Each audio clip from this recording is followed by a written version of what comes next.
everyone, and welcome to episode 223 of the Canadian Football Countdown, a proud member of the Canadian Football Podcast Network. Ryan, Adam, and Trey here with you tonight. We're going to preview Week 12 in the CFL, take a look at the major matchup storylines, fantasy players to watch, and our betting picks for each of the games this week. We'll also take your comments and questions live in our live chat, thanks to our presenting sponsor, Game Time TV, which you can learn more about by visiting GameTimeTV.ca or Facebook.com/GameTimeTVMB. We'll bring in the rest of the panel here in just a second, but as always, we want to kick off the show by acknowledging that the Canadian Football Countdown is brought to you from Treaty 1 territory, traditional territory of the Anishinaabe, Cree, Oji-Cree, Dakota, and Dene peoples, and the homeland of the Métis Nation, as well as from Treaty 4 territory, traditional territory of the Cree, Saulteaux, Dakota, Lakota, Nakota, and Métis Nation. All right, I'm Ryan, joined this evening by, first of all, the great Adam Stewart. Adam, how are you tonight? Yeah, not doing too bad. Just got a little bit more canola swath. Had a little bit of rain, so we've been delayed a little bit in the old farming division, but back at swathing, so hopefully that goes well and get the old canola down so that we can make some more of those good old looking Ukrainian burgers that the Winnipeg Blue Bombers brought out this week. So, Trey, you having one of those on Thursday night? They look disgustingly good. Like if they're, I don't know, man. I want to, but I don't know. I will see. Honestly, I would love to try one of those. I mean, that burger is just not the burger. I don't want the bread or nothing. I just want the 20 pierogies and the whole coil of garlic sausage. That's gonna feed me and my wife and kids for the weekend, I think. So maybe I will. I love this obsession the stadiums have with big food items now, like the Walby burger. Like seeing people tackle that one, it just looks like a heart attack in a meal. It's impressive. Yeah, we have the dirty lineman in Saskatchewan. I mean, it's a 1.5 foot long Harvest Meats hot dog, and they got everything on that thing. Well, Adam, I'm surprised you're here tonight and not off celebrating with the championship parade or something. And Trey, I'm surprised after all the trash talk last week that you're willing to show your face here tonight. I'm a man of my word. I mean, it's almost like 2013 when Bomber fans used to wear bags on their head. You think that he would have found one, but no. The parade went well on Monday. We got that finished with, and then we had a tour of the whole area with the trophy and everything. And it's been going real well so far. And hopefully you maybe I got to hand my trophy off to you next week, Ryan. Yeah. If I wore a paper bag over my face, man, our views would go to zero. You know that. You also might get kicked out of the stadium, right, Elks fans? Because that happened.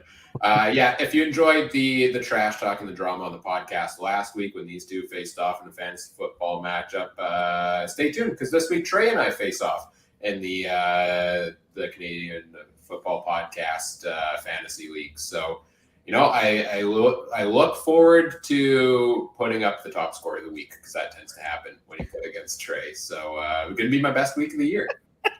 Man, I'm about to quit this show, man. Every goddamn weekend, man. I get the top 5 scores and some lucky SOB gets the top one. And Adam, have you been in the top 5 at all this year? I did it once already. Actually, I'm in the championship.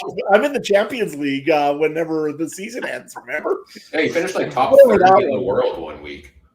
Yeah, the 1 week I had just an outstanding week. Maybe I'm just thinking of our private fantasy league. You always seems to be a couple 100 points down. So, you guys are both disasters in that one. Don't even get started. I was already thinking midway through the season, do we need to do a redraft just to make it interesting, give you guys an opportunity to catch up? I'm getting a medal. I'm going for bronze. That's all. I'm medaling, man. That's all I'm going for. Hey, I was just about ready to go and put a big name on my fantasy board this week on the old acquisition board, but Ryan was going to probably go and murder me if I did it. So I'm just waiting. Many times. I'm just waiting for a certain quarterback to get put on a PR in Jacksonville, and I got more waiver money. No, that was mine. That's all mine already. No, I called him. You don't get a shot. Remember, priority window. Lots of fun and games to be had. We'll go through the fantasy picks, the storylines. We'll go through betting, where I'll probably abstain from making picks after I went 0-8 last week, guys. I think this is rock bottom. I got every single game wrong last week, so don't listen to me when we get to those segments. But we got 4 games on the schedule this week. Trey, you were pointing out right before the show, this is the final week of the Thursday night and Sunday night games. Does that mean we're going doubleheader Friday, doubleheader Saturday for the most part, except for next weekend's obviously Labor Day, so there is the Saturday, Sunday, Monday games, and then after that it seems to be pretty much doubleheader Friday or Saturday, and then I think there was another Monday Thanksgiving this year. So yeah. But yeah, I liked the schedule. I liked the summer schedule we had with the 4 different days. I thought it was nice to. I like the doubleheader when I'm free during a doubleheader, but if I'm not, it sucks to miss 2 games in one night. Whereas there's more of a chance that I can catch some of it if they're going day by day, and it keeps the conversation around the CFL going for 4 consecutive days, which is half the week. And seems like the TV numbers have been doing well. I saw, some of the numbers from some of their social media numbers have been doing great. A couple places have had some really good attendance this year as well. I think so far this season, outside of the quarterback injuries, I think the CFL's had a pretty good start to the year, to be honest. I don't know. What do you guys think? I think so. Yeah, for sure they have. I mean, you look at what everybody's been saying. I mean, yeah, okay, Edmonton has been Edmonton. We got that right from the beginning that this is going to be a tough season for them. But you look even in Saskatchewan. I mean, it still was 28,000 sold of tickets the other day. We're getting into Labor Day, so the games are going to matter more. The Riders are still 5-5, so they're going to have a good season. Toronto's had a good season overall in sales of tickets. Montreal's had fun. They've had a good season. They've been doing well. Ottawa fans, they're even excited nowadays because of the emergence of Dustin Crum. And you look over in Winnipeg. I mean, you guys got 2 quarterbacks now, Drew Brown and Zach Collaros. And Winnipeg fans, I mean, I've got the Banjo Bowl sold out already. And again, it's going to be going into the time of year where everybody wants to watch a little bit of football. So to me, 31,000 tickets supposedly sold so far for Thursday night matchup with Montreal for Winnipeg. So yeah, I went to buy a 4th ticket and it was pretty empty. Lower bowl, I think lower bowl had not a thing available. It looked like an upper bowl was. Yeah, my section's always wide open, Ryan, but yours looked a little bit more cluttered. But nobody gonna come take your seats again, Trey? I'll be so mad. Oh my God. But I keep seeing that guy. He's a section over closer to you now at the top. I see that guy all the time when I think that, and you tried stealing my seats that one time. But yeah, I don't like Thursday games, and I get the appeal, but I just don't like them in either football league. I really don't like them in the NFL when the majority of the games are on Sunday, and then you only have like a 3-day practice week. But I mean, I get the numbers and stuff, but yeah, as just a football freak, I'm looking forward to Thursday, Friday, Saturday, Sunday, Monday of football, but between the 2 leagues and college, if you count that coming up, and Canadian football, Canadian university. So yeah, it's football season for sure. Absolutely. Don't forget about the CJFL as well, for those guys wondering. Right. I was hoping Mike was going to be on tonight, so I could have asked him how the Rifles and the Hilltops did, but unfortunately I didn't get that option, so it's all right. Nice. Save it for next time. Or you could call into the Drive Home Call-In show on Tuesdays in our Discord community, where Mike and I, on my drive home from work, we recap everything from the week before in CFL, Canadian football, or whatever you want to talk about. A little plug for that. That was a smooth one. Proud of myself. Check the link in the episode description. Join the Discord for free, and everything else we've got going on there. You're squandering your talents being with us, man. You know what? You guys keep me grounded. We keep you humble, eh? Well, I do a pretty good job of keeping Trey humble. I mean, after last week, but it's okay, man. It's how you take a loss and what you do with it, which defines a man, right? So see, I'm scared now. After you beat Trey last week, he's gonna come back and just kick my butt this week, and I'm never gonna hear the end of it. So let's get on to this week's games. In the meantime, first game of the week, we talked about the high ticket sales already, but Montreal's coming to Winnipeg Thursday night. Game is at 8:30 Eastern time. Adam, you're a storyline guy. What do we got here in this game? Well, first thing first, I think that it's nice that we finally get to say that Cody Fajardo is confirmed. He's going to be starting in this game, as will Zach Collaros. He's going to be back as well. Had some interesting words in the media today. Thought I would just bring those out, and was talking about his injury. Mentioned that this league does not take a priority in protecting the quarterback. I mean, we've seen some weird hits this year so far. We've seen some questionable calls, maybe. To me, I think it's more questionable calls of overprotecting. But what's your guys' opinion? Is this really a thing in the CFL that they don't protect their quarterback? Trey?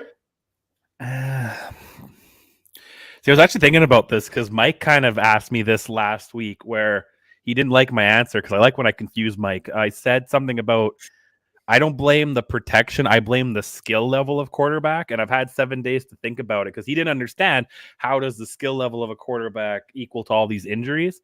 It's because these guys I don't think they're skilled enough to get out of these injuries. They put themselves in the dangerous situations. Like we saw Collaros dancing around with a chicken, with his head cut off. And then the player unfortunately landed on his head and tried to cut his neck to cut his head off. But I think that's kind of where I'm leaning towards. I wasn't upset that was a no call. What threw it into chaos wasn't there one this week on a non-quarterback player that was very similar in one game. I can't remember which game it was, where a player landed late on the back of a head of a player and it got a penalty. So that's where I'm more concerned about. But quarterbacks, I don't know. Do we want this turning into touch football? I don't know. Like, is that kind of where this is heading? Like, I don't know. Because we're gonna start seeing NFL next week.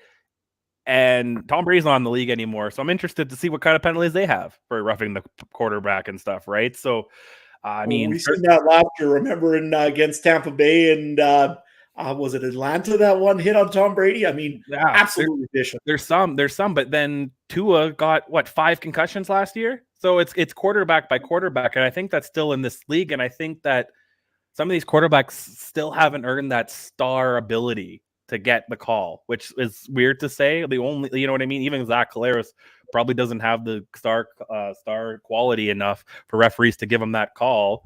And I don't know. I blame Collaros for that more than anybody, but that's just my opinion. Ryan? So does it make a difference, Ryan, for star ability that you get a call against you? To me, that's silly. I mean, it's silly, sure, but it's going to be the narrative any fan of their football team whose player gets injured is going to spin for you, because the league is inherently biased against all 9 franchises, right? I think there's 2 things. Yeah, sure. Sometimes these hits, could you discipline them more? That could keep quarterbacks safer. But I think there's also the other side of it is, do we just need better offensive line play to keep the quarterback safe as well? Do we need better quarterback play, which goes to the star power there also? I mean, you had the game in BC. Vernon Adams was limping everywhere in that game because I forget the name, but one of his offensive linemen couldn't stop Anthony Lanier if his life depended on it. He took 5 holding calls in the one game and still let up 3 sacks.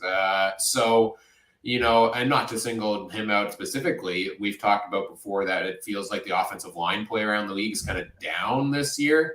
That's not going to help keep the quarterback safe either. So I don't think they're safe. Every one of them besides Jake Mayer has missed a game so far among the starters. So, and I mean, Mayer hasn't really shown up for most of them, but he's been on the field. And so I think there is an issue here. I just don't think it's the rule book itself. Here's a question I got for you. Do you think that maybe, because I think there's a lack of offensive line in majority of football leagues, do we think that there's a problem with being an offensive line isn't as sexy as being the quarterback and receiver these days? So do kids grow up wanting to be a wide receiver, but if they're not the wide receiver, do they quit football?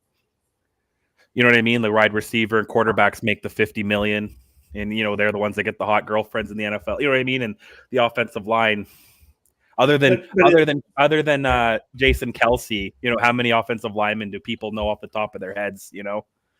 I mean, it's a thankless position, just like being a referee. We only talk about you when you do a bad job, right? Pretty much is what it's at for offensive line.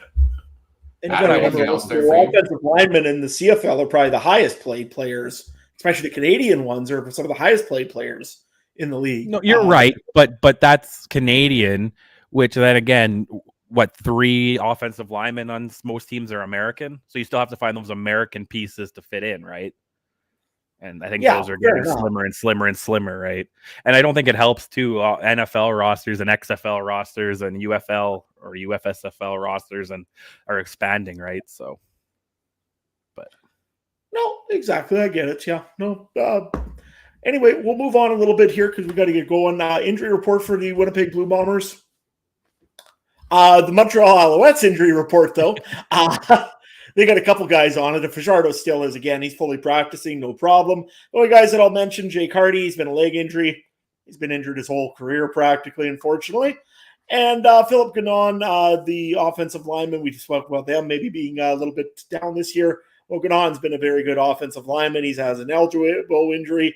And Montreal's coming off a short week here. And again, we've seen teams on short weeks and really struggling with them.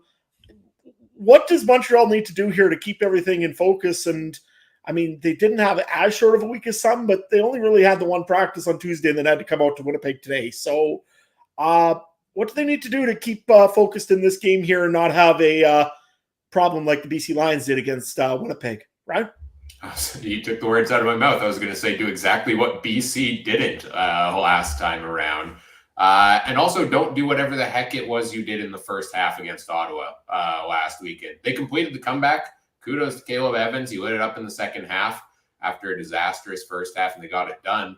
But they came out flat in that game, and, you can come back against Ottawa there, but can you do it 2 weeks in a row against Winnipeg, a team that, with the lead, is normally able to put a team away late in the game? That Ottawa loss outside of it. I think you got to start strong. Otherwise, you're going to be behind the 8 ball against the Bombers. Trey? No, it's interesting. We're talking about the short work weeks and Thursday games. I just said how much they suck. But anyway, yeah, I think, Ryan, you said it pretty much. And I hope Fajardo plays not the same like he usually does against the Blue Bombers, because we do have actually 14 defenders if you count both uprights, right, Adam? So that's fine. Yeah, true enough, I guess, right? I mean, yeah, Fajardo is well acquainted with those uprights in Winnipeg. I get it. I mean, but nevertheless, yeah, Winnipeg, both teams really are pretty healthy this week. So that's not really an excuse. I mean, yes, maybe Montreal's coming in a little banged up a little bit more than most. We did see last week Austin Mack was on the injury list. I don't see him on there this week. Is there somebody in fantasy that you're looking at maybe to stay away from on Montreal's side because of a short week? There's always names I'm looking to stay away from on either side in any matchup, because a lot of the names are way too high in price, for example, for the value that they bring. But there are 2 names on Montreal's side I like. I don't like taking Fajardo given the unknowns coming off the bye. I don't know what to make of Montreal's running back situation. If you look at the depth chart they posted today, Walter Fletcher is at number 1. William Stanback is at number 2, but he's listed as that designated nationalized American, which means he can sub in which means he might only be the backup for the first play. And then that lets them rotate an American in for, I believe it's Herji Mayala on a couple of plays. So they've got 3 running backs on the roster this week. The Bombers also shut down pretty much every running back. So probably worth staying away from there if we're talking about that side of things. But 2 names on Montreal I do like. The first one is Austin Mack. He had a couple down weeks target-wise. I said to stay away from him last week. Adam, I'll give you credit. You picked him as a player to watch. You were absolutely right. He burst back into his early season totals. 13 targets last week. He's got 4 games over 100 yards on the year. And also the Bombers' D gives up the second most to left wideouts. So especially with Cody Fajardo and his love for the deep ball back, you can probably expect a couple of deep shots going to Austin Mack's direction. I also like Tyson Philpott as one of the cheapest value plays available at $4,000. He still, hasn't really delivered yet this year, especially nearly close to what he did last season. But he's averaged 4 targets a game in his last 3, and if he catches a couple balls, 2 catches for 40 yards or 3 catches for 30 yards gets you your value. So value's hard to come by these days in CFL fantasy, especially with Jareth Stearns on a bye. I think that might be one of the best options if you need to save some cash. And I've only got one name on the Winnipeg side, so I'll throw it out now, and then I'll get your guys' takes here. The only name I'm considering there is Brady Oliveira at $15,000. He's leading the league with 78.3 yards rushing, 10 more than the next best in the CFL. He's actually on pace for almost 1,500 yards on the season, guys. It doesn't feel like it at times, the way he runs, but he has steadily been putting the yards up on the board. Also 14-plus carries in 5 of his last 7 games. And last time they played Montreal, he ran 20 times for 120 yards. So I think it's hard to pass up on him, given it's hard to pass against the Alouettes, which is why I'm staying away, I think, from every Bombers receiver this week. Trey, will you tell us your players you're watching in this game, given the matchup? Oddly enough, we had pretty much the exact same. I like Phil Pott with the value play, and I had Oliveira 1,500 on pace for 1,500 yards. And we'll talk about it later. Well, we see it on the bottom of your screen if you're watching there. So -8.5. If the game gets like that, Oliveira should get the ball a lot, right, in the third, fourth quarter. Adam, what do you got in fantasy? The only guy I've got right now is Tyler Philpo. I mean, I have to pick somebody that's cheap, and there's no choice. I mean, we don't have our guy from Saskatchewan this week. We don't have Jareth Stearns. I mean, it sucks. So I got to pick somebody else, and 4,000 isn't bad. I think he maybe can get me a few points at least. I don't know. He's averaging 3.1, but he's got to have a breakout game. So hey, why not this week against Winnipeg? Other than that, that's all I've got in this game too. I don't really know who to pick, and I can't afford Bombers. So that is quite often the issue there. All right, let's go to the segment I've been dreading. It's our betting picks for this game. What do we got here, Trey? Yeah, I didn't have time to look at our standings, but Ryan so graciously offered his performance from last week. I can't imagine the rest of us did much better, but yeah, I'm just still feeling that UFC high that I talked to you guys about in our group chat. But this week, -8.5 Winnipeg at home, 47.5 over under. I hate these big lines because Winnipeg's that team. Every game, I think I've taken them to beat it. They don't. And every time I say the other team's going to cover, they don't. So this one's a tough one. I think this is a big line. If you remember, if you look at the standings, Montreal's 6-3, they're a plus 500 team versus a 8-2 Bombers. This isn't this shouldn't be the blowout. So I'm going to go Montreal, but I will also take the over. Adam, what do you got? I'm going to take, Montreal has been actually disrespected most of the time this season. You know what? They got Cody Fajardo back this week. Fajardo's going to want to have a vengeance game against Winnipeg. He usually never does play well against the Bombers, but nevertheless, I'm going to take the Alouettes just because it's pretty good. It's a little bit over a touchdown, so I think that the Alouettes will cover this. Not sure if they're going to win it, but they will definitely cover. And I'm going to go with the over on this one here. I think that both teams can really throw the football when they need to. Montreal does have a pretty stingy defense, though. I don't know. I might change this pick later on in the week, the over or the under. But, I'll give Montreal the cover at least. Right? Well, if I'm going down, I'm taking you guys with me on at least the spread. I'm taking Montreal to cover this one as well. And I'm also taking the under because I do think Montreal's defense is pretty good. I think they could struggle offensively, and Winnipeg could shut them down there.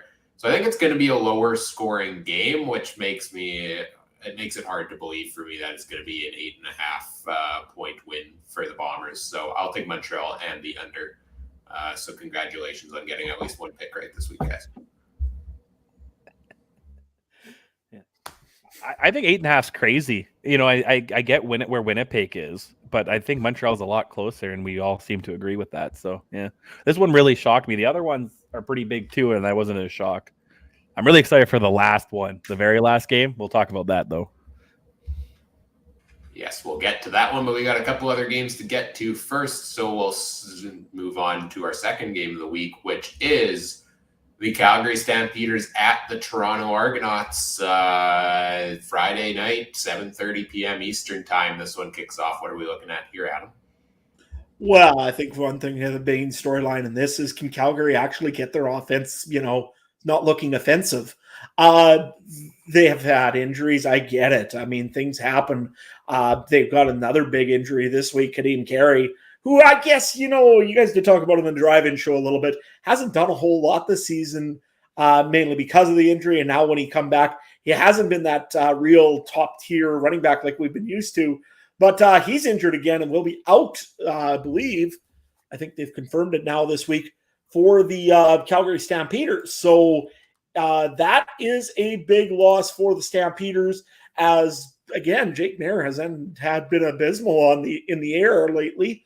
Again, I don't know what to really keep saying about this with the Calgary Stampeders. They held Winnipeg to a good game on defense last week. They did a very good job of holding Winnipeg back. Essentially, it was a Demarius Houston touchdown loss for the Calgary Stampeders. But I guess we should also ask is, how many more field goals do they need to get on from Reddy Paredes to have a chance against the Argonauts here, guys? Right? More than he can kick in a game, potentially, based on the way things are going. I mean, yeah, it's been all him nonstop lately, right?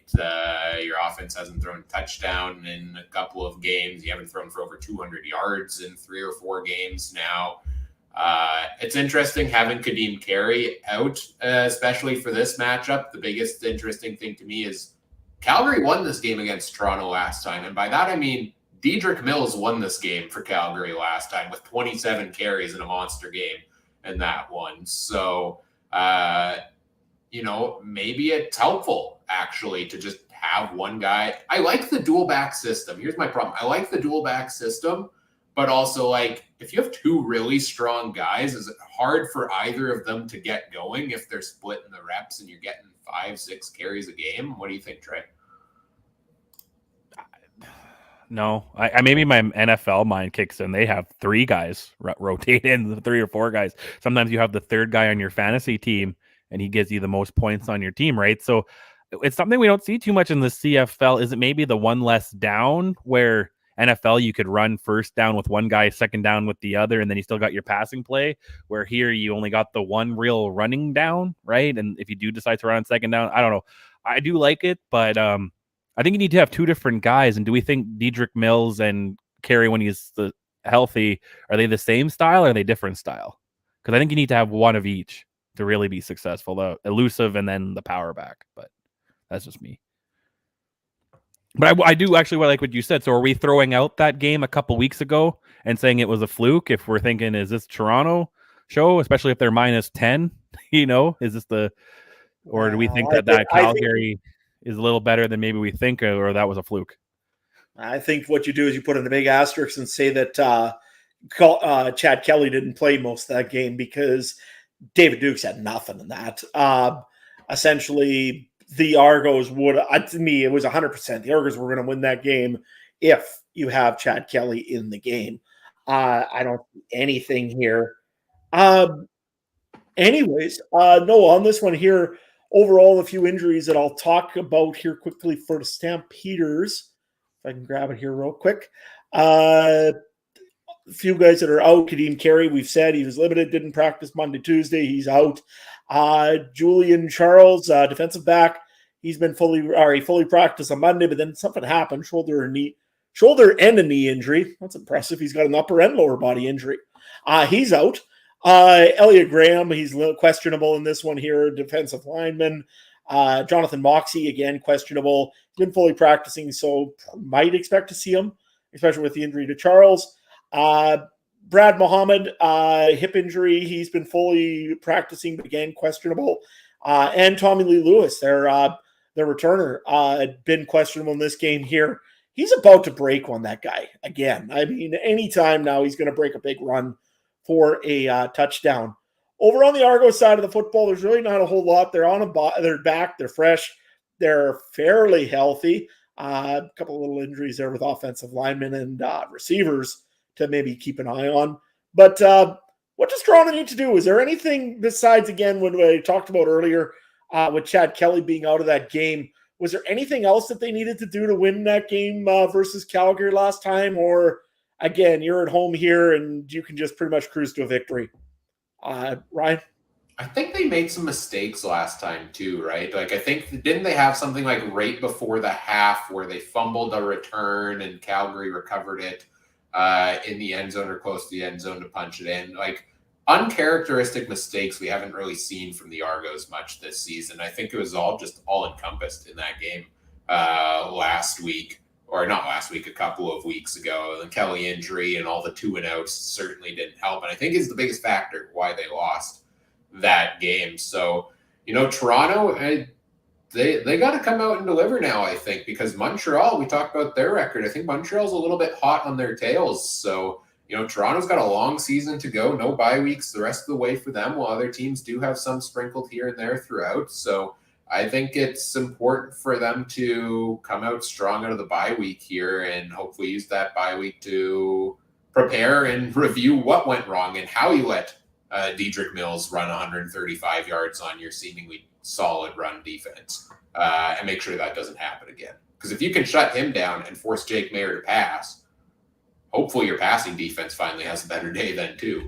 That's the biggest thing, the more I think about it, is Toronto's last game before the bye week, they had no pass defense against Ottawa. They let Dustin Crum have his best passing day of his career. So you've got a glorious matchup against Jake Maier.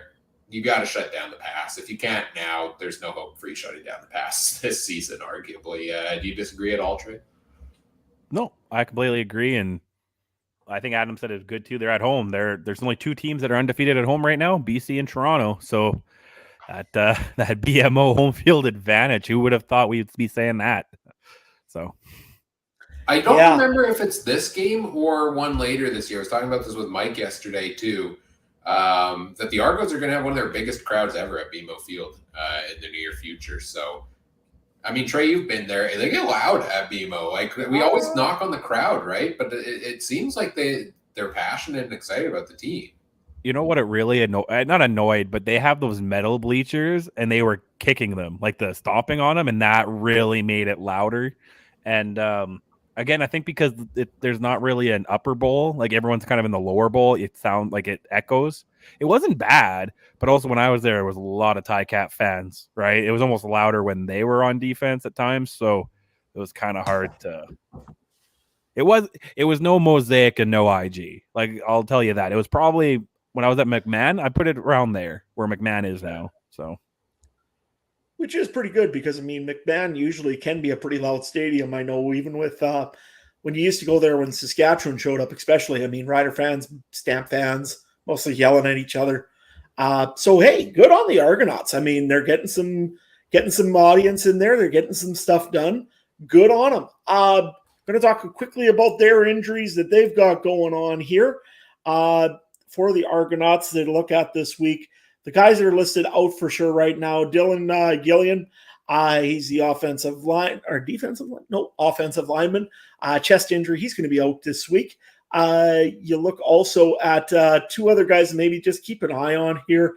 DeMonte Coxey has been fully practicing, ankle injury. I don't know if they just put him on the list for the sake of putting him on the list. And the other guy to maybe keep an eye on too, and he's going to be questionable listed this week, is David Unger III.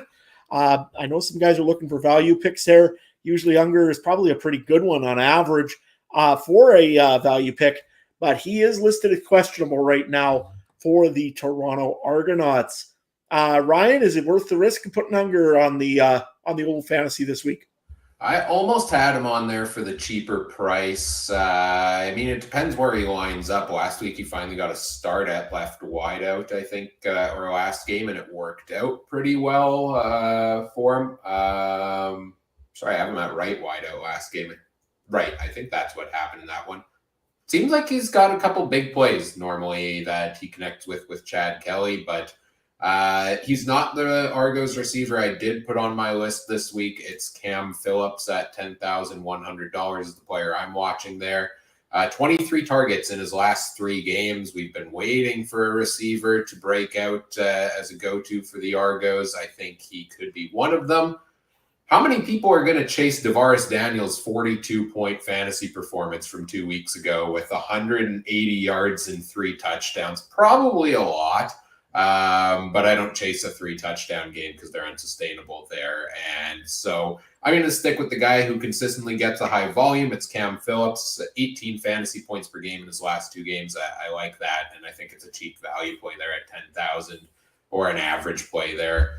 2 names I've got on the Calgary side. Despite the offensive woes, I think there are some plays that could be higher risk but high reward this week. One of them is Trey Odom's Dukes at $11,600. And that is because I'm banking on, once again, the left slot back against the Argos being an absolute give and pick almost every single week. They give up 17.8 points per game to that slot. Odom's Dukes has had 2 down weeks in a row with this Stamps offense. And like I said before, if Mayer can't get the passing game going against the Argos pass defense, I don't know what he does this year. So high target share, glorious matchup. I think if they're going to get anything going, Odom's Dukes is going to be heavily involved. So I think it's a high risk, high reward at the price. And as soon as you mentioned Kadeem Carey being out, I did throw Dedrick Mills onto the watch list here as well, simply because of the volume he got last time out. Price is a bit high for me at 12,000, but I'd be considering taking a chance on it. Part of the reason is I think we've seen the 2 running backs the last couple of weeks, rotate through a little bit. And if Carey's out again, could this be Mills' shot to, if he comes out with another great game, go and say, yeah, I kind of deserve the bulk load of the workload going forward here. So if you can't pass, you got to run. If they stand a chance, they're going to need to get Mills involved. So I got him in the players to consider in this game as well. Adam, what about you? The only guy I've got right now for this whole thing. Well, actually, I got 2, I should say. I think that's it. Yep, 2 of them. I've got AJ Ouellette for the Argonauts because, again, the Stampeders traditionally are not the greatest at the run defense part of their game. They've been better, and they had a pretty good game against the Stampeders had a good game against them the other game against earlier this season. But we'll see how that one goes. And the other guy I've got is Markham Michelle. He's got to break out, and he's probably the guy to do it for Calgary at the moment. I lost all confidence with Luther Conavanu when he dropped that football the other day. I don't know. I just can't pick him anymore. I don't know even if Markham Michelle will do it, but I got to pick somebody. Trey, who are you throwing on your roster this week? I'm going to defer my time and throw something at you guys that we missed on the last game that I just saw on Twitter here. Paul Friesen, the Winnipeg Sun, reports that little known fact that Thursday's game, the team balls will have tracking chips in them, and players will be fined if they throw them in the crowd. Just fun, interesting fact there that they don't even have great stats, but they're going to put more tracking chips in the football. So, real quick fantasy, Ouellette and Kelly. And Mitchell. Same as what everyone's saying. That's interesting with the chips in there. How much do you want to bet that some player is going to forget that that's in there and throw the ball into the stands? I almost guarantee it. No, interesting. They got reminded of it. Now they'll purposely do it. Yeah, exactly. You both mentioned Ouellette on the fantasy picks. I was so close to throwing him in as well. Like, it was borderline for me. I was disappointed when I saw the price went up to 14,000. I think it is now for Ouellette. But he is second leading rusher on the season behind Oliveira. So I think good pick, just price a bit high on my standpoint. But if you have money left over, might be worth it. That's what we've got for fantasy picks. What do we have for betting picks? Toronto minus 10, over under 51.5. I will screw it. Take the Argos because I know it has a lot of points, but I think that they feel like they were disrespected a few weeks ago against them. Now they're at home and sleeping in their own beds and everything. And I'll take the over again. That one might be when I change to. I don't know if Calgary will put up the points, but we have seen Toronto put up 30, 40 points on their own pretty consistently. Let's go, Ryan, you first. I'm going to take the Argos to win this one as well. I think coming off the bye, I think Calgary, we've talked so much about how much they've struggled, and I hope for their sake they get it back on track. But I think the Argos are going to be fired up and want revenge for last time. I'm really shocked the line is this high on the over-under, though, given some of the other games. I mean, Calgary hasn't thrown a touchdown pass in 3 or 4 games. So unless Toronto's dropping 40 in this game, I don't see the over hitting. I got to go with the under on this one. Yeah, and I'm going to go with the Argonauts pretty much for the same reasons that Brian just said. They're good. They've just had a bye. They're at home. There's no reason to lose this game by anything less than a touchdown and a field goal. Chad Kelly's healthy. Unless something happens to him, that's the only way I could see it. You never pick because of injuries. I'm going to go with the under as well because Chad Kelly's going to light it up, I think, but I don't know. I don't know what's wrong with the Stamps this year, in all honesty. I would love to know that. I probably could make a pretty good job as a coordinator for him if I could figure it out. But until I can, yeah, I don't know. It's been a bad year for the Stamps so far. I think next week they're they play the Elks next week.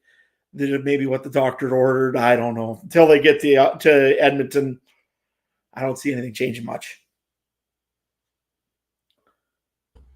Oh my God, it's raining. Sorry, I could just hear something behind me, and I was like, "What is that?" You just keep that there.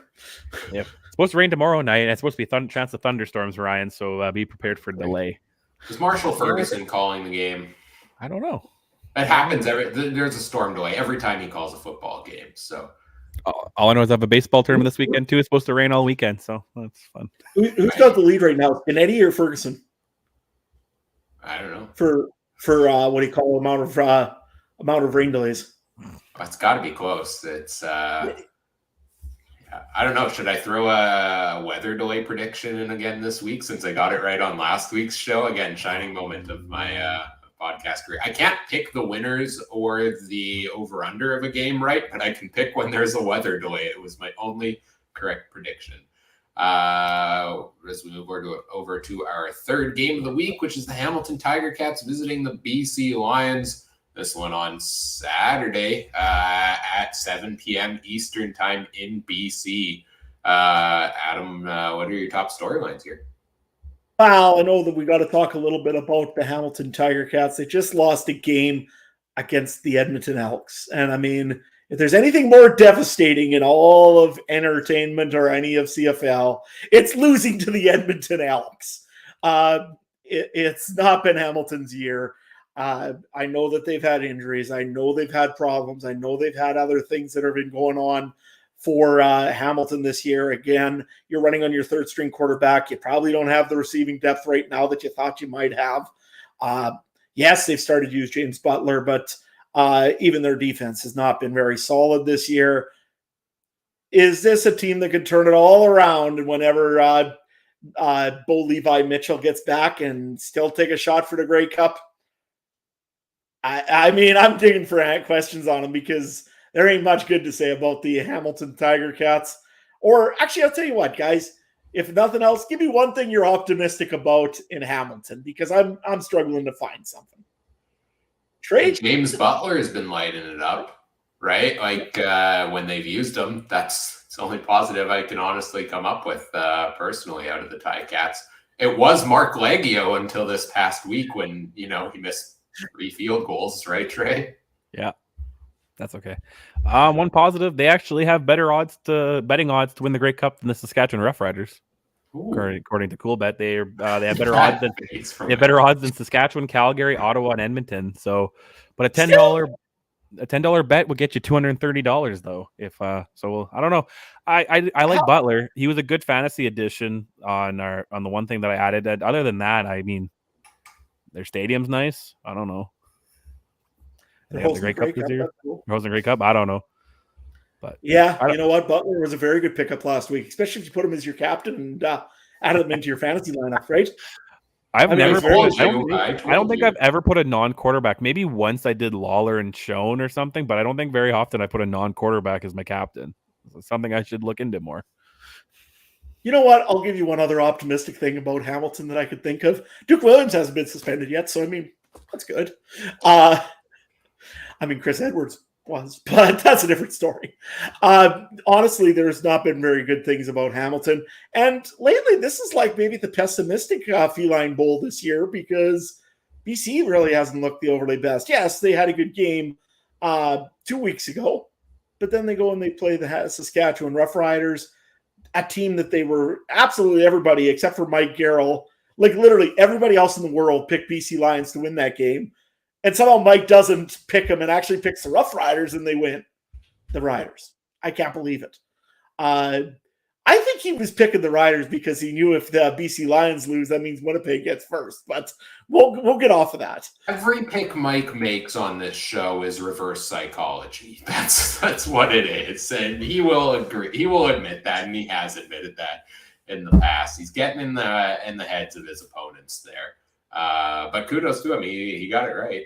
Mike is a secret genius. Like, he's one of those guys that he's like the janitor that will answer that impossible question the teacher leaves on the board. You know what I mean? Like, he's just you don't expect it, but he'll just whip out. He can tell you the date of a year or a day, like from years back. I bet, you know. Hey, Mike's currently leading our fantasy league. I mean, so. yeah. So. Yeah, that's because somebody doesn't have a certain quarterback to move to Jacksonville. Anyway, yeah, that's the only thing wrong with your team. Yeah, absolutely. I'll go through a little bit. Hang on one sec. We're messing with you, Mike, but like kudos on picking the Riders. We thought you were Did crazy. you not pick Edmonton too? Adam picked Edmonton. Well, Adam picked Edmonton. I mixed up. I was like, I let you pick both. Well, that's crazy. No. First, I picked Edmonton, so I was right on that. Then I destroyed you in fantasy, and then I also won my other one. So, everything's coming up Adam this week.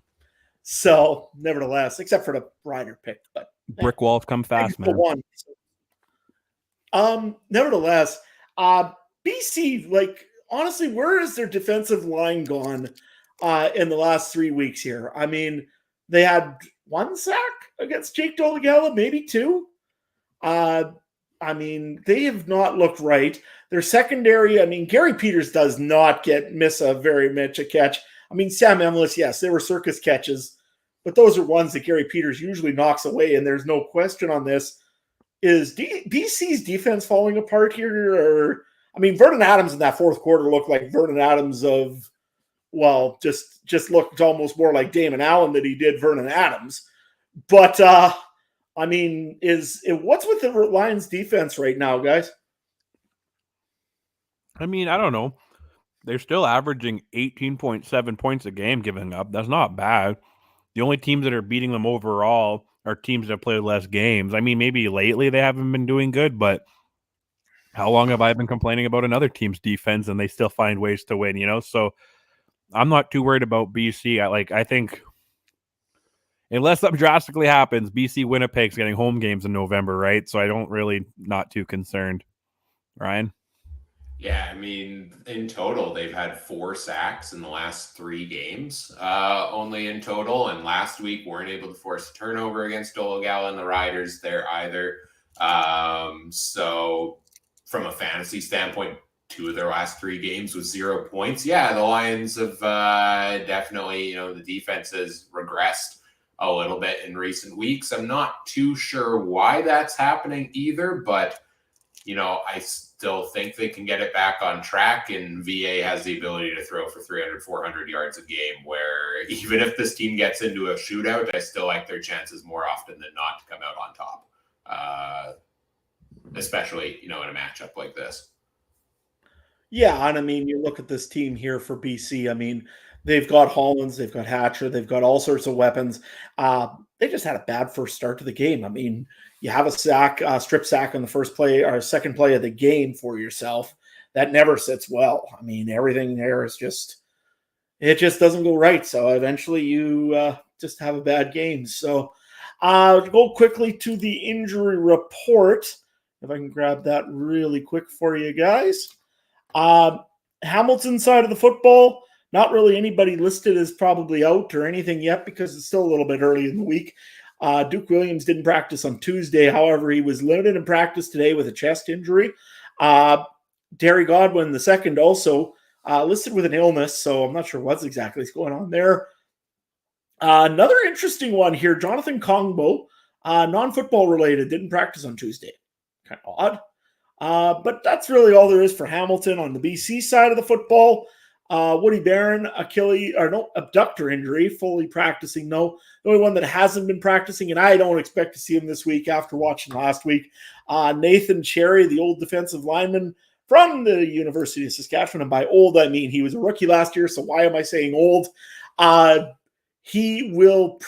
I can't see him playing. He had a knee injury last week.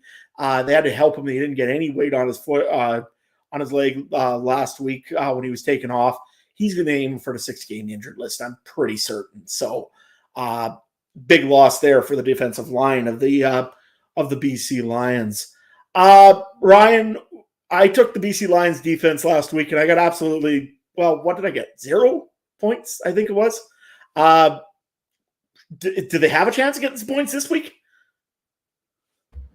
Yeah, I think the options this week are tough on defense, so they're a team that I am potentially looking at picking a defense for this week. Disappointment 2 of their last 3 games, but they do face a Ticats team where Taylor Powell has not thrown a touchdown pass since, hang on, I got to scroll back, keep on scrolling, week number 6.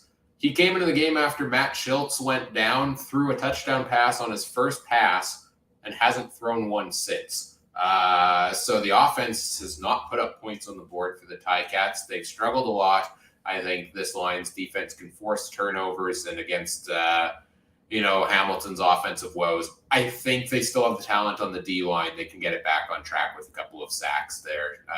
So I think, I would take a chance again this week on the Lions, because most weeks this year they've delivered a solid defensive total. Other plays on the BC side that I like Vernon Adams Jr. at $15,000, back-to-back weeks over 27 points. The Ticats allow an average of 18.6 against, which is second worst in the league. 5 of the 8 games VA has played this year. That includes one game where he got injured pretty early against the Riders. He has put up 300 plus yards in 5 of his 8 games, 5 of the 7 that he's fully played in, and has 7 touchdowns in his last 2 games. So I think VA, almost as much as anybody, is a threat to put up 30 points any given week. And so is potentially Keon Hatcher, because at $13,500, he's averaged 11.6 targets in the last 3 games. He's got 21 fantasy points a game in his last 3 games. Any matchup Keon Hatcher is worth playing in. And it just so happens the Ticats give up the 3rd most in the league to left slot back. It's the most favorable matchup for VA to exploit in this game. So I'm going to probably throw him in my lineup once again this week if I can fit him in. And if you're trying to spend this much on a couple of BC Lions, maybe you need a value play, so you can take a look at Anthony Johnson on the Ticats if he is in the starting lineup, because he does come at $2,500, and he had 4 targets and 2 receptions last week. And hopefully now they finally solved the idiotic duplicate player situation in the fantasy website, where they had 2 copies of Anthony Johnson, $2,500 and $6,000 last week. They let you pick either one. Kind of mentioned it to them of like, hey, you got duplicate players. They said, yeah, okay, we removed the $2,500 one, but that was the only one that was set up to get points. So if you picked the $6,000 version, he wasn't scoring. I don't know when they resolved it, but he's now only in there once. He's at $2,500, and I think he's a good value play this week if he starts, unless Terry Godwin's back in the lineup and he doesn't start in that case. Trey, what about you? Fantasy picks in this game? Whatever you said, I'm going for the tie. That's all I got. Don't do this to me. You need the win, man. You need to get that playoff spot. I honestly, I actually was just messing around. I was looking at something else. So Hamilton has the same odds to win the Grey Cup as the Denver Broncos do having to win the AFC. So, I mean, that's a positive, because there ain't no way Russell Wilson's winning the AFC. So, but yeah, I have Mizzle. That's it. Oh, and Mizzle. That's it. All right, Adam, what about you? That's all you need to know, Ryan. Anyway. Got all the stats, man. I can look it up myself. I know, but you don't need to know what I actually have. Maybe I don't have Mizzle. Maybe that's misdirection. Maybe I'll just. You realize Ryan wrote the book on fantasy, right? That's fine. But I could also pay Mrs. Coop to mess with your lineup. So I'm not below that. Like I'm not, you know. How do you know she's not the one setting my lineup every week? That's actually funny. I actually saw a TikTok about that where a fantasy rule is where the girlfriends or wives have to do the draft. And then the boyfriends manage it. But anyway, yeah, sorry, Adam. Fight for Brady still, I would imagine. Anyways, the only guy I got is Taquan Mizell. I will pronounce your name right because I had to now. Anyways, I've got him right now on my fantasy list. I do have the BC Lions defense on my fantasy list because I think this is a team that the BC Lions, like Matthew Betts, would love to go and get a hold of so they can get a hold of Taylor Powell. So, yeah, those are the two I've got right now. I don't have anybody from the Ticats. I thought about James Butler, but, man, that's expensive, and I can't do it when I want to pick some other guys. So, I went with Ouellette instead because I got some different options and different ideas on how to do things. But we'll see. I might still pick up another BC line if I can afford them. I do have my flex options still available, and I'm not picking anybody there yet until probably later on this week because I learned how to save now. Good job, Adam. I'm so proud of you. Your growth over the course of the season has been impressive. You know what? I'm happy you mentioned some of these guys. You know, a little bit of inside baseball here. I did not have a ton of time to prepare before the show. So as these guys have been talking, I've been coming up with the fantasy picks on the chart. And I forgot to put James Butler on my list. And I'm going to put him on the list as an option this week, even at $13,000, because he is almost getting into must-start territory. I mean, he's had 23-plus fantasy points in his last two games. He has had 4 of the top 7 fantasy running back performances on the season so far. And like I said, they're not passing touchdowns. So if the Ticats are putting a touchdown on the board, chances are it's going to James Butler. He's also one of the top receivers on the team and most targeted receivers on the team. So, I got to throw James Butler in here on this game as well. Taquan Mizell, on the other hand, I'd consider it, but I don't think I'm there this week. Maybe just because I'm high on a lot of other Lions, and I don't think you should fully stack your lineup because I've been burned by that a couple of times. So I think I like some of the other running back options a little bit more at this moment. I just wanted to read off a few of the chat comments because we do have a couple tonight. Yes, Chris, sure. over in the chat, Chris, what about Saskatchewan's defense, Adam? 5 sacks. I know I'd rather like to get him get that defense out of Ryan, but he had to pick him first in the defenses this year in the fantasy. So that ain't gonna work. Anthony Lanier's had a great season, and Jeremy Clark actually had a great game there the other night.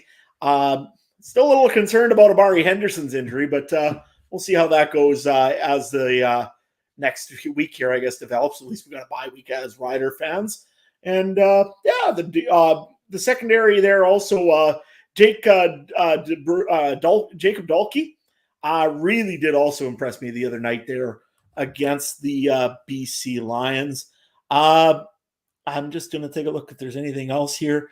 Richard, I know it's 17 points off turnovers, and I know that's probably why Ryan is probably not as high on Jake Dolegala as others, because there were short fields for the Saskatchewan Roughriders. But I'm still a fan of Jake Dolegala, so I hope he plays during Labor Day. I know that you shouldn't lose your job to injury, but you know what? He had a good game. You got to give him another one. I'll clarify. It's not that I'm not a fan of Dolegala. It's just that I don't think I think people discredit Mason Fine too much is the bulk of my argument. I think Mason Fine was already considered the next number 1 quarterback after Trevor Harris went out. And again, everybody loves the number 2 quarterback in Saskatchewan. So Jake Dolegala officially became the most loved guy in Saskatchewan until he doesn't play very good. And then Mason Fine will be the most loved person in Saskatchewan. So, but my thing is this. I mean, you got a guy with a hot hand, and I know Mike alluded to it earlier. Dolegala had some good throws. He had some nice passes on things. The the receiving core seemed to work well with him. he got 2 weeks to get him ready. He's ready and healthy to go and get ready. May as well. And Dickey's definitely playing games with Mike O'Shea. Anyway, we're going to move on to betting, I guess, right, Trey? Yeah. So, -10 over under 46. I'll take BC. I think Hamilton doesn't have it. We've kind of talked about other than James Butler. I think that's the only deciding factor. If he decides to have 200 yards and puts up 2 or 3 touchdowns himself, maybe he'll keep it close. But yeah, and the over under, this is tough again because BC is one of those teams who could easily put up 30 plus points themselves. So that means Hamilton would have to put up 16. I'll take the over. I've taken 3 straight overs. I think points are going to start slowly coming back again. I said that a couple weeks ago, and then it didn't happen again. But so BC in the over. Ryan, what do you got? I'm taking BC on this one as well.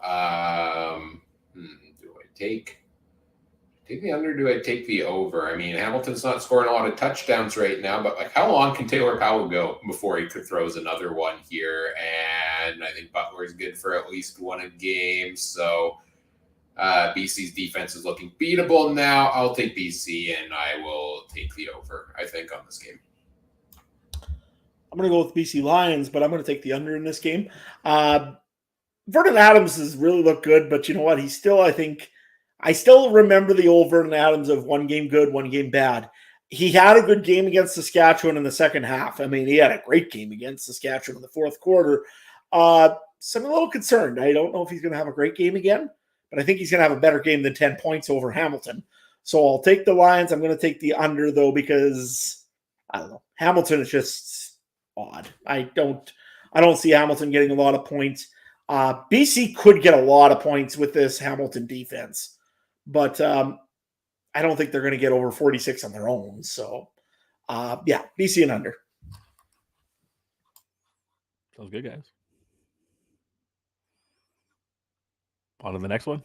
On to the next one here. Yep, we'll move on to the fourth and final game of the week, which is the Ottawa Redblacks at the Edmonton Elks on Sunday, 7 p.m. Eastern time. Again, final Sunday game of this Thursday to Sunday structure for the summer. Adam, I think we've got some fun storylines to talk about here, don't we? Well, we got a couple to talk about that are pretty fun. The first things first, did they ever think of a nickname yet for Trey Ford? He's actually looked okay. I mean, he's undefeated in Hamilton since starting, which is kind of cool. He's had some pretty good games on his feet. However, I still want to see him start to throw the ball downfield and also get his running back involved a little bit more. Elks are happy. They finally got the first burden off their back. Wishing that they would go and get this next burden off their back. Will they against the Ottawa Redblacks? I mean, there's a chance if they win this game and then, win one of the two against Calgary, that they could be back in the hunt for a playoff spot. And I don't think I'd say that word yet. Is there actually any chance for Edmonton to make the A, to win this game, and B, to actually get back in the playoffs? Trey? I'll say yes, but no for the second one. So I'm waiting for the betting time because I want to jump all over that Edmonton 1.5, surprisingly. And I know Ottawa's looked good, or decent. They've looked decent, better than the past few years anyway, especially now with Crum in there. But I don't know. Playoffs? You want to talk about playoffs? Do you think they still have a chance, really? Ryan, do you think they have a playoff chance if they win? Well, Mike and I talked about this quite a bit yesterday as well, and I think the consensus between us was it was going to be easier if Saskatchewan didn't win this week to catch them there. But their best bet is probably that crossover, and beating Ottawa certainly helps. And if the Redblacks keep finding ways to lose these close games, they're going to struggle to make the playoffs there as well. They've got, 3 wins on the season, and yet we're hyping up Ottawa and everything they've had so far this year. Edmonton, if they can get on a bit of a roll, I think does have a chance, especially, they've got some decent matchups the next couple of weeks with Ottawa and then back-to-backs with Calgary, who they need to pass in the standings there too. So I think there is a chance there. Going back to your question, Adam, about a nickname for Trey Ford yet, didn't you hear it's got to be Kid Canada because every Canadian quarterback gets some variation of Kid Canada, Air Canada. We just cycle through them all, That's what Nathan Rourke is being called. That's what Brandon Bridge was called. That's what we got to start getting the other airlines in there. Like who's WestJet? Who's Flair Airlines quarterback? This podcast is not in any way sponsored by any of these, flight companies, but they could be. All you got to do is call. Anyways, all 555. Anyways, no, actually, you know what? I was listening to some podcasts just while I was working there, and one actually had a pretty good nickname. Was Dr. Trey. I didn't mind that. That wasn't bad. So, nevertheless, the injury report for the Edmonton Elks. Just taking a quick look here. Dean Faithful, their kicker. That's not really a great thing when you have an ankle injury and you didn't practice as a kicker. That probably doesn't end well. And then we also have Daniel Ross, defensive lineman. Elbow injury, didn't practice today. Also, Eli Mercer did not practice today. He's got a calf injury. Woody Appleton did practice, and same thing with Josiah St. John. Oh, I hope they're not getting back to Josiah St. John for injury-wise over for them. The Ottawa side of the football, remember when we always used to go and say, the Ottawa Red Blacks, their defense is really good, but their offense is terrible? It seems to have flipped lately. I mean, Dustin Crum has had some pretty good games, had quite a few passing yards, but just can't seem to finish these games off. But that's mainly because the defense can't hold any team back, it seems like a little bit here. What's going on with Ottawa, and why did they what's with the big change here? I mean, is Crum just getting that more comfortable with the team? And if so, what's gone wrong with the defense? Guys? You can go first, Ryan, if you got thoughts. I don't really know. It's part of the problem with Ottawa's defense. Coming into this year, I expected them to be better. They've looked great against the run for the most part, but they can't stop anything against the pass. Like that game against Toronto a couple of weeks ago, the receivers were wide open more than you ever really see in a game there. So I think this is something that obviously is hurting them. The offense is doing stuff, but they're not also putting a ton of points on the board either. At times necessarily as exciting as Crum's been with the comebacks. I think a mix of the defense letting them down, the offense not quite doing enough at times is all kind of combined together to lead to them losing these short football games. I see that. It's a long season too. 18 games over 21 weeks or something like that, right? So I think that, things are going to fluctuate. That's all I got. Yeah, I think that's kind of part of it too. I mean, Ottawa's offenses look good to an extent. I mean, they still have some receivers that I think need to get going. I know you guys mentioned Shaq Evans the other day. I mean, I think that's probably maybe one of the bigger ones that I'm very surprised with how he's been playing this season. Yes, I know he's been injured, but that's one I'm kind of amazed about. But it really hasn't been in Dustin Crum, and I really like that he's definitely come out and is maybe starting to look like one of those quarterbacks that we might be having to talk about for maybe a few years in the CFL, which is always a good thing. It's nice to have some new quarterbacks in. For the Red Blacks, injury-wise, we have Braylon Addison. He's still not playing, is he? I mean, he's listed as fully going and everything else now. But I'm just taking a look here. He's one that I could see. He's got an Achilles injury. He's fully practicing, though. Nate Bahar didn't practice this week. He's got an injury for the Achilles. Tobias Harris, he hasn't practiced so far. Rib injury. Who else do we have on this list here? Douglas Coleman, defensive back. He hasn't played, been limited in practice with a hand injury. Same thing also with Deshaun Stevens, the linebacker, head injury as well. Quite a few little injuries there for Ottawa. They've had injury problems this whole season a little bit. But, what are you thinking here in fantasy, Ryan? Oh, geez, I was still trying to finish off my list because there's so many options potentially available. Because we talk about teams like Winnipeg or BC where it's hard to afford guys. Well, there's no issue with that in a matchup between Edmonton and Ottawa. So this is where the value plays potentially lie in this game. Let's start. I've got both quarterbacks here to start. Trey Ford is $9,000. He's started 2 games and scored over 20 in both of them, thanks to 50+ rushing yards and a couple of touchdowns. He's still yet to throw over 200 yards in a game so I want to see more there, but he's also facing a Red Blacks defense. It gives up a whopping 20 points a game to quarterbacks. So if he's going to break out as a passer, I think this is the game for him to do so. I also, at 10,100, do like Crum against the Elks here. I think because of his rushing prowess, it gives him a solid floor any given week, and we've seen his potential for a massive output.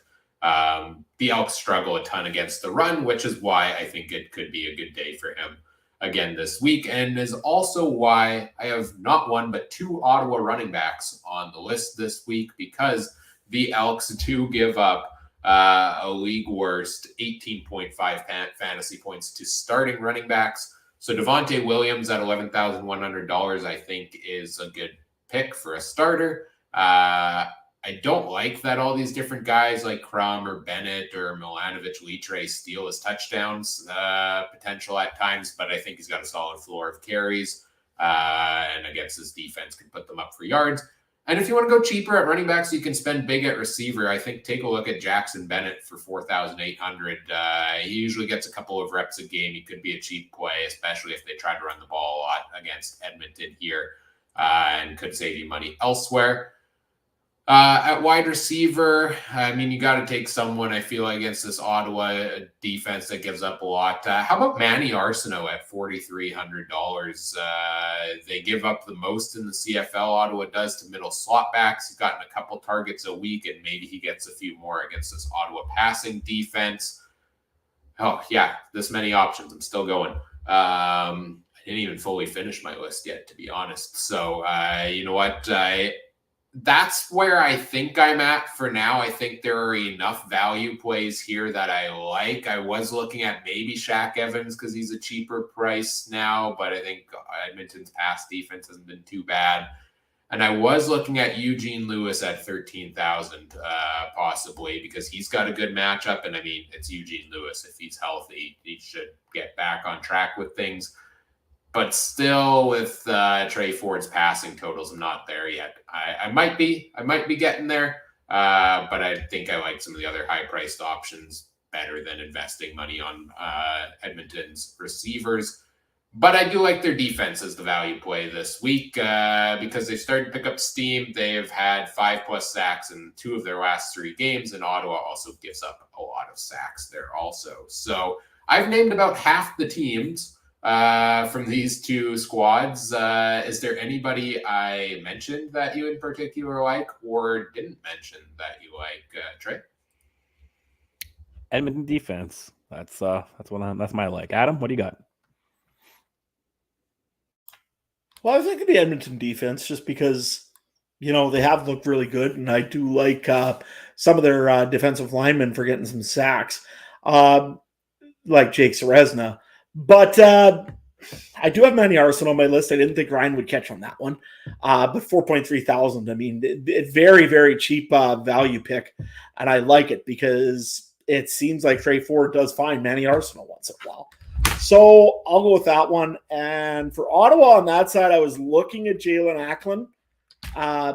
He's been reasonably priced, usually not bad. And again, he's done some stuff for Ottawa lately. I like him over Jake Hardy, right? Or Jake Hardy, I think it is, right? Justin Hardy. Justin Hardy. I get the Hardys mixed up. Anyways, nevertheless, I'd probably go with probably Jalen Acklin right now as well, possibly. And then, I think that's all I got. Yeah, you know, talking about those Edmonton receivers as well, I think if we're going to bank on the nice matchup and Edmonton's passing game increases here, I'd rather just take the chance on Trey Ford at quarterback quarterback and a better performance from a cheap quarterback there, then if something goes wrong, you don't miss out on too much there. Whereas if you do, say, put Eugene Lewis in and nothing happens, then that's a spot that you could be hurting pretty bad there as well. And I think Ford, like I said, still has the floor with the rushing totals there on that one. Interesting betting lines this week in this game, isn't it, Trey? Yeah, real quick, while you guys were talking, I threw a Mike's. I'm going to call this my Mike special bet. I took Dak Prescott under 26.5 passing touchdowns just for Mike because he's a big Cowboys fan. But yeah, this game, -1, Edmonton, I'm going to jump all over that. And the over-under. I'm taking over all the time. This one's a low one. I'll take the over again. I don't care about the over-under, guys, but I want you guys to both take my hand and jump in the deep end with me. Are we going to take Edmonton getting their first home win, or are you guys going against me, Ryan? I don't know if I can do it, Trey. I don't know if I can do it. I can do it. What the heck? I went 0-8 last week. I'm in. Let's do it. Over-under. I'll ride with you fully here. I'll take the over. I'm going with Edmonton the over. I picked a lot of fantasy players from this game in my players to watch, so I think I gotta go with the over. Adam, join us. Join the dark side, Adam. I was the OG guy that called the Edmonton win last week. No. They're not going to win this week. Ottawa's going to win it. I'm sorry, guys. But no, Ottawa's still going to win this. The streak's going to continue. I am sorry about this right now to all of the good people from the Turf District because I've got to play one this week. But you know what? Sorry. Ottawa's going to win this one. Ottawa has been playing very good football. They just haven't been able to finish. And Edmonton, I don't know. I was just, even with a minute left there against Hamilton, there is no way that they would lose a 24-9 game. Yet I figured out there might be a way that they could lose a 24-9 game. I don't know. Edmonton scares me. It's at home in Edmonton. No, I got to say the streak will continue, but it will be under as well. It's going to be a close game. It might be a 1-point game for all I know, but I think Ottawa's going to win it. Sorry, guys. This guy, first off, tells us he might not show up for the show tonight. So Trey and I scramble to plan out the stuff Adam normally plans out for us. Then we get here and Adam's just sitting here waiting for us. And then after he laments us not jumping on the Elks bandwagon last week, we do it this time and he's like, see ya. Yeah, we got a stern talking to before the show about how we didn't trust them last week. And now just setting them up for the biggest disappointment of their life. You just drove the car straight off the cliff and jumped off at the last second, man. Looking down at the cliff. Oh yeah, there's Trey and Ryan. Can't believe they jumped in with me. I said take them last week, not this week, guys. But yeah, it was last week. I mean, I am the leader at betting right now. I'm just saying. It's true. What? I'm not. No.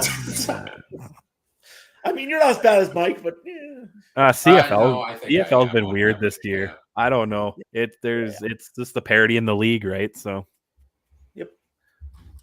Yeah. Hey, Mike picked the Riders to win. I picked but I failed every pick last week. I think I'm the worst currently out of everybody percentage-wise. We got a YouTube comment here. Jeff saying Jeff's going to be attending first game at IG Field tomorrow. So, if you're sitting up in the 2:30s-ish area, come meet Trey and I. We like to, good old halftime meetups in the stands. Seems to be a thing that happens with members of our community. So, or the Rum Hut. Just meet me at the Rum Hut. Yeah. I don't want to walk that far. No, that's fair. But you just at the beer vendor right under 231 or wherever it is. That's my guy right there. I think Mike's going to be at the game tomorrow too. So if you run into Mike, you might run into Mike around the stadium as well. But yeah, enjoy the time here in Winnipeg. Enjoy the game. Should be a couple fun games this week. If you run into me though, you got some serious questions, or I got a real doppelganger. Make sure you say hi to my doppelganger. He'll probably be in section 220 or 215, somewhere around there. Make sure you go look for him. Definitely. Adam's twins got the sweet box, man. You got the box seats right at the 55-yard line. Absolutely. That farmer cash. The guy throwing popcorn at my head every game, sitting right behind me. I knew it looked familiar. One day I'll swap with him, and then you guys won't ever realize. Section 224. I can't remember. I don't know what side of the That's, stadium. I think that's our side, but I don't remember either. So it's okay. I mean, section 117, if you're ever in a Rider game, probably I might be there, but you know what? While we do our wrap up, I'll check Ticketmaster and I'll see where we all are Oh here. no, we're not doing wrap up first, Ryan, or Trey. Oh, I forgot. We got wrap up. Oh yeah, we got some stuff to talk about. We're at an hour 20, guys. We're at an hour 20. We Just gotta wrap enough it up. time to cover results to finish around an hour and 30 minutes in. Well, before we talk about, how good Adam did last week, let's talk about how terrible both of you continue to do week after week in our draft league, which is, Adam, you finished in last with 48 points. Your highest scorer on the week was Rene Paradis, who scored almost half your point total for the week. Also, by the way, Trey, thank you again for Rennie Paredes. Otherwise, I'd have no points. Yeah, he carries your team. 19 points for you there from him of your 48. Trey, you had 57.8 on the week. You were so hyped up on Drew Brown, and he disappointed you there. And now he's back to being a backup. Oh, man. James Butler made up the majority of your point total at 23.6. That's been a good pick for you so far. I had the next lowest at 78.6. VA put up 30.6. The rest of my lineup was a little bit lackluster there. And Mike's just consistent across the board. Trey Ford, Keon Hatcher, his biggest players, he put up 91.6. He continues to lead the way with 937.9 points overall. I'm about 15 points back behind him. Trey, you're 150 points behind me, I believe, and Adam, you're another 70 points behind him. So, okay. Bronze medal, boys. Bronze medal. Yeah, still in the rearview mirror. Where's the relegation round? Probably be a good choice at this point. Again, next year we should put in a mid-season redraft. Just spice it up, extra content. I think that would be fun. Keeper league between halves of the season. I don't know. Ooh, not a complete redraft, but each team can submit like one steal player. That sounds like chaos. I love it. Let's do it.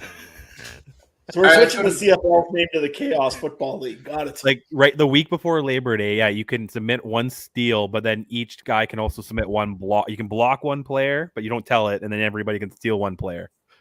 Ooh, that'd be chaos. I like it. I'm all for more chaos. Yes. All right, let's go to the CFL Podcast Fantasy League. First of all three of us won our matchups in that one this week. Adam, you had one of the top scores of the week. I think you had the second highest. I had the fourth highest. Trey, you still had a solid week yourself, and we all picked up wins in that one. So I continue to hold first in the standings. You two are one win back of getting into a playoff spot there. So you're right on the cusp. Adam, you face Kayla from the Turf District this week. Trey, you and I go head to head. I was honestly thinking, because I'm fine. Like, I'm doing good at the top of the standings. I'm gonna make the playoffs no matter what. Do I throw the matchup to Trey this week? Help him out a little bit. But then I'm also not doing great in our Discord league, so I need the win there. So sorry, Trey. Doesn't matter. Take the L this week. I don't know. Hey, Adam, as somebody with experience, any tips on how to wipe the floor with Trey in fantasy? Well, what I would suggest is just don't think like Trey. Pick people that are from Toronto, first of all. Secondly, I wouldn't pick very many Blue Bombers because, he likes those. And thirdly, just pick a running back as a captain, and that works real well too. So I didn't pick a single Argo because they were on buys, and I'm pretty sure Drew Brown might have been my only bomber, so I don't know what we're talking about here. Well, we are talking about, of course, the result in our Discord league. We play with members of our community there in a head-to-head league. Similarly, I picked up a win over Barry. I don't think Barry set a lineup, and it auto-filled the lineup last week, so I'll take that win. Mike won his matchup against Extreme 88. That was a close game as well. And Adam and Trey went head-to-head, and yes, Adam did put up the top score of the week in that one. Any words, boys? If you want some highlights of that one there, just head to our Discord to our Discord page, and there's some highlights of what it looked like with me being trained. This guy sends these to me like Saturday night or Sunday morning or something. It's not even done yet. And he's like, I mean, Jamal Moore had to get 5 touchdowns. Come on, I knew it was over. The funny thing is he sent them to me directly as well. Yeah. Just wait till the 4th game's done at least. But yeah, no. Yeah, I'm like, I know I got this. I'm like sending them out. This guy's wild. I was like, oh man, that was good. It's okay. I'm glad I made the kid happy, so it's okay. What is it, Ryan? 2 weeks, 3 weeks, and I got to take him out again? 2 weeks in a different league there, yeah. Let's see, in matchups in this league this week, I've got a matchup with Larry. Trey, you're facing FM Fan 2014, first place in the standings, so tough matchup there for you. And Adam, you got a matchup with Mike, so another little CFC head-to-head this week. Everybody's playing everybody this week. But I don't want to beat up Mike. Mike's fun. I like that face he gets when I say stupid things. I love it. I mean, I can't even beat him with Rider players this week. That sucks. You probably, Jake Dolegao is the quarterback. You probably wouldn't beat him with Rider players. Watch me beat him with Sam Emilus because I traded him earlier this year. So that's what we've got for our fantasy leagues. Again, a lot of fun there. If you're interested in NFL fantasy, because the NFL season's starting up, make sure you head over to the Discord community because we're going to have something coming out hopefully in the next couple of days. They're also about an opportunity maybe to play in an NFL league with us this upcoming season as well. So look forward to that. I'm excited for that. More fantasy football, the better. Woohoo. Yeah. Yeah. I think I've lost more hair to NFL fantasy than I have to my kids, man. It's awful. But anyway. I never had gray hair until this show started. Now I have gray hair because of fantasy. NFL I mean, because I don't have enough stress in my life with farming and with everything else. Now I got stressed for fantasy. Although I was playing trade, that's not much stress. The amount of Monday nights I've spent glued to a TV screen waiting for stats correction or my computer screen for stats correction, man, it's awful. Like, if it's the CFL, you got to wait 2 days for it. It's great. I think Yahoo Sports is midnight Monday night. I'm pretty sure, but so they're on top of it. Yep, the NFL they are for sure. All right, let's get into wrapping things up here. So we'll be back again, same time, same place next week. Week 13 preview, the Labor Day preview, I believe that one is. So that should be a lot of fun there with some rivalry matchup. We still got to figure out a bet there, Trey. We still got to get a bet going on. Okay, that's okay. Are we doing another letter, our love letter to our favorite team? Oh God, that. Did Ryan just swear? Yeah, I don't know. We'll think about it. I don't know. No, I said I forgot that. Oh, well, I don't know. I did not say F. Oh, of all people to drop the first F-bomb on the show, Ryan, eh? Oh, man. Hey, you don't know how much I've edited out from all the episodes before you two joined. It's okay.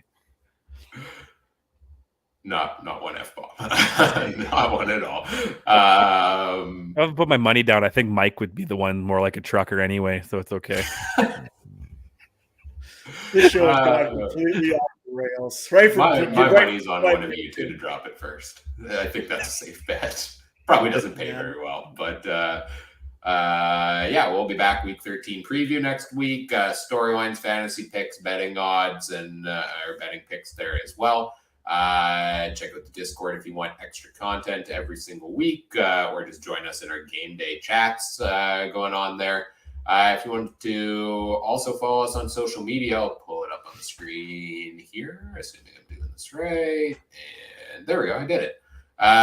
If you want to follow us on social media, I got to change the graphics so you can follow us on x.com at CF Countdown Pod for the podcast there. Also on facebook.com/CF Countdown Pod. See what we've got going on both of those. You can follow me on Twitter at CooperTrooper42. Not tweeting too often, but if Nathan Rourke does more fun things, I'll let you know he belongs in the Hall of Fame. I think I missed a couple of those preseason things, though. Mike's on Twitter at Mike Garrell if you want to see everything he's got going on. Trey, what is going on these days with you? Nothing. Nothing. Just sitting at home. But you can see me do nothing at Trey Harness Link on X. Yeah, whatever. A lot of horse racing stuff. That's pretty much all I do. 3 podcasts a week with that, and then this. So it's always fun. Adam, farmer stuff. What's going on? You're always throwing some pictures on the Discord, man. Absolutely. You can find all my farming pictures over on the Discord channel, usually over there. I always got something going on. Today I was fixing a side-by-side, but nobody wanted to see that. I mean, that was me mostly just cursing and dropping a lot of F-bombs. So, yeah, we don't need to hear that. Nevertheless, you can find me at Farmer in Sask over on the Instagram page, for Adam Stewart 1 on the X. Yeah, check me out there. I'll be talking farming mostly, but also I'll talk some CFL. Maybe make some may or may not have posted a picture there of my last week in fantasy. Yeah, it was a good picture. But yeah, other than that, pretty well lots of good stuff going on over on the old social medias. So be sure to follow me over there. Right on. Whatever podcast platform you do listen to this on, we would appreciate if you do some of the fun things, all the fun things really, such as like, comment, subscribe, rate, review, share the show with your friends, help us grow the show. We always appreciate that. Thanks for all the comments in the chat tonight, everybody who joined us live. And on behalf of our panel this evening, Adam and Trey, I'm Ryan saying thank you for listening. Take care. Have a good one. Bye.